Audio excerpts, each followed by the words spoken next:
Welcome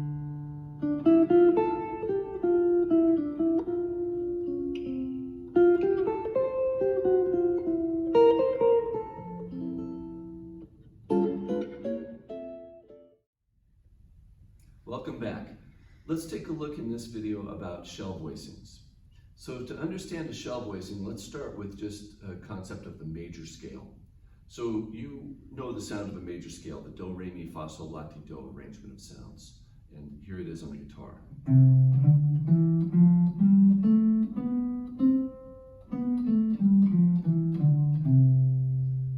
A seventh chord, in this case I'm going to start with a major seventh chord.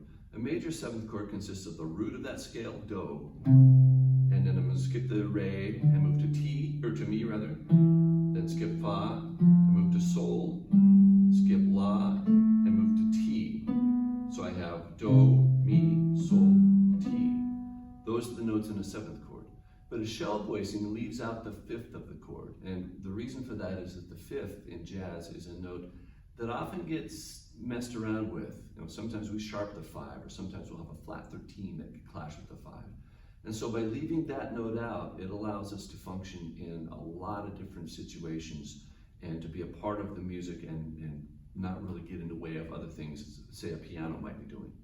So here would be, I'm going to start with the root, and then the third, I'm going to skip the fifth, and then I'm going to go up to the seventh, and this gives me a shell voicing. Root, third, seventh, and this passes for C major 7. That's kind of a low, muddy sounding chord though. And so what I'm going to do is I'm going to take this third of the chord and I'm going to move it up an octave to here. So now I have the root and the seventh, and I'm putting the third up here. So now that's a sound that gets up a little higher and gets out of the range of the bass, and it's not quite so muddy.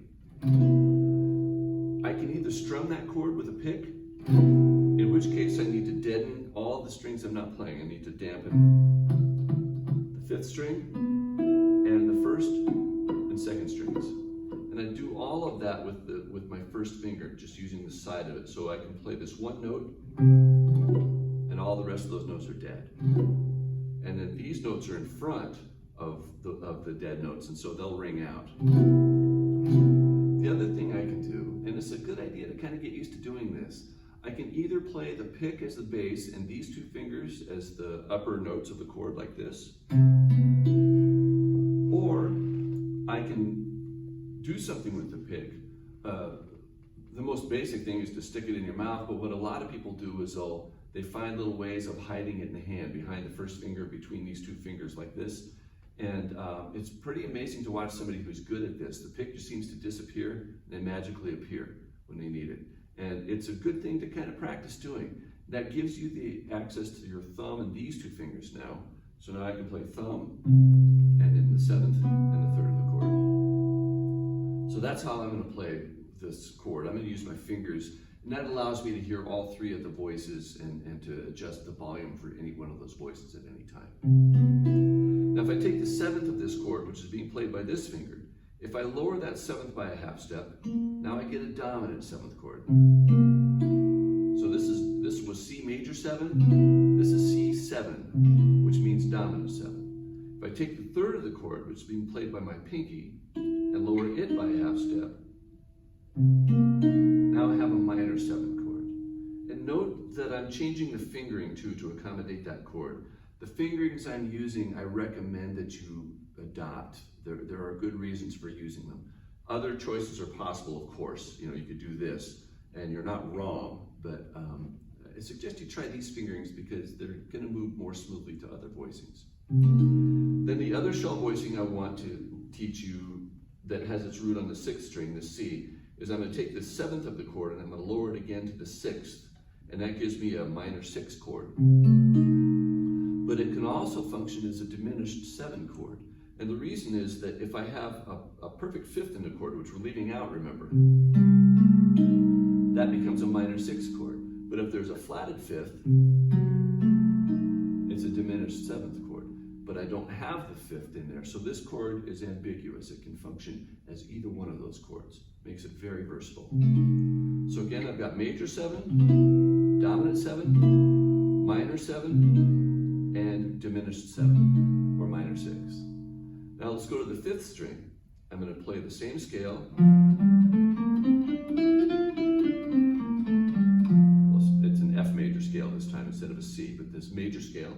And I'm going to take the root, the 3rd, skip the 5th, and the 7th. I'm going to make a major 7 chord with the root, 3rd, and 7th. And this time I'm going to leave the 3rd where it is instead of moving it up an octave, because that's going to make a nice smooth voice leading change from the C major 7. So in the bass I've got the C going up a 4th to F.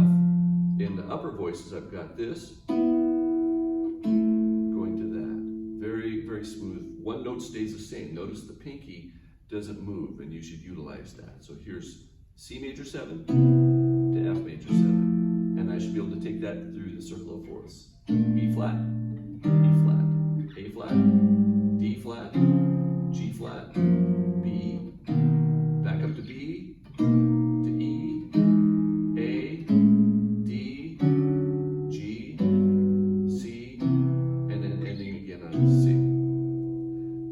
Now I want to be able to do that with all of the other chord types as well. So here's my dominant 7th chord for C, and then if I take that F major 7 and lower that 7th, I get dominant 7th.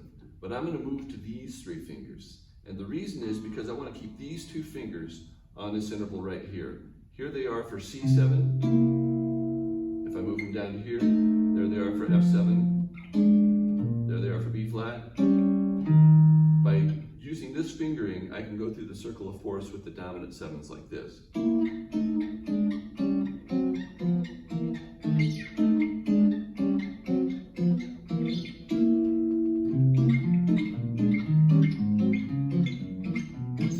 Oops, sorry.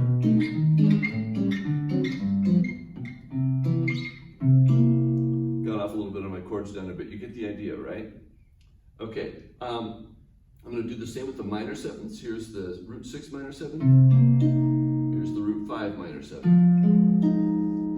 B flat, E flat, A flat, D flat, G flat, and B. I'm going to use an open string for this chord. And here.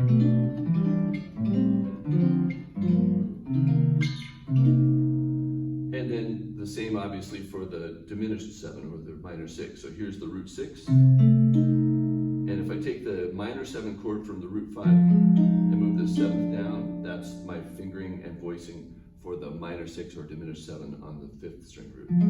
So I have this. I don't have a common finger here, but what I do have is a first finger that can stay on the string and just slide down 1 fret at a time to help me find those voicings.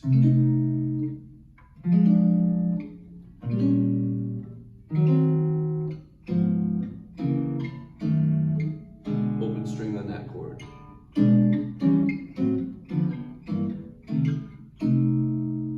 And there we have it. The shell voicings for root 6 chords and root 5 chords for major 7, dominant 7, minor 7, and diminished 7. And all the way through the circle of fourths. With that knowledge, you should be able to start to play tunes.